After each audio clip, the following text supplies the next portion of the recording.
পটল কুমার গানওয়ালা। হাসছো কেন তুমি? হাসছো কেন পাগলের মতো? হাসছি কারণ সব থেকে বড় সত্যিটা তুমি জানো না দীপা। পটল ছেলে নয়, পটল মেয়ে। ওর কারো নাম পটেশ্বরী।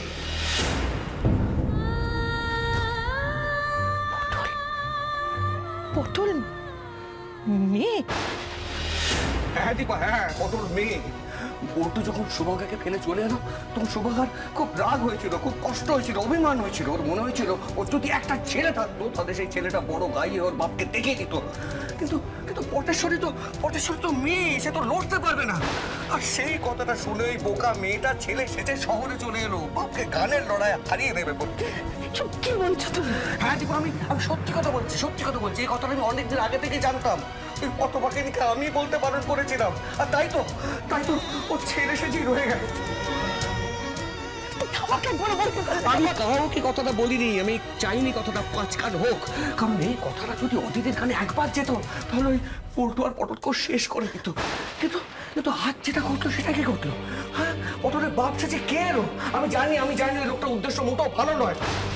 কিন্তু দেখো দীপা, আমার বড্ড ভয় করছে। কারণ পটল তো সবকিছু ভুলে গেছে। এখন ওকে যে যা বোঝাবে ও তাই বুঝবে। এই কোন বিপদের দিকে পা বাড়ানো পটল, বলো দীপা?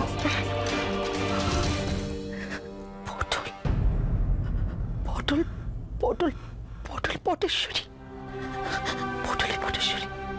হে ভগবান, হে ভগবান, বাড়ির মেয়েটাকে আমরা কোথায় হারিয়ে ফেললাম?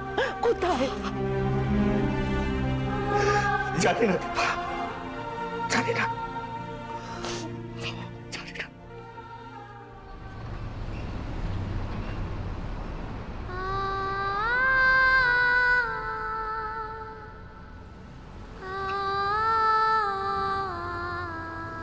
এখানে কত লোক।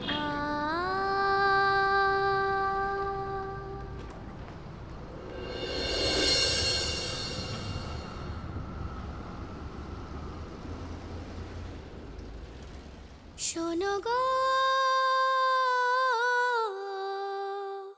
গাড়িদের ঘর ঘর পেরিয়ে হই হই রই রই এড়িয়ে। শোনো গো গান, শোনো গান, গানের নদীতে এলো বান। গান শোনো গান, গানের নদীতে এলো বান।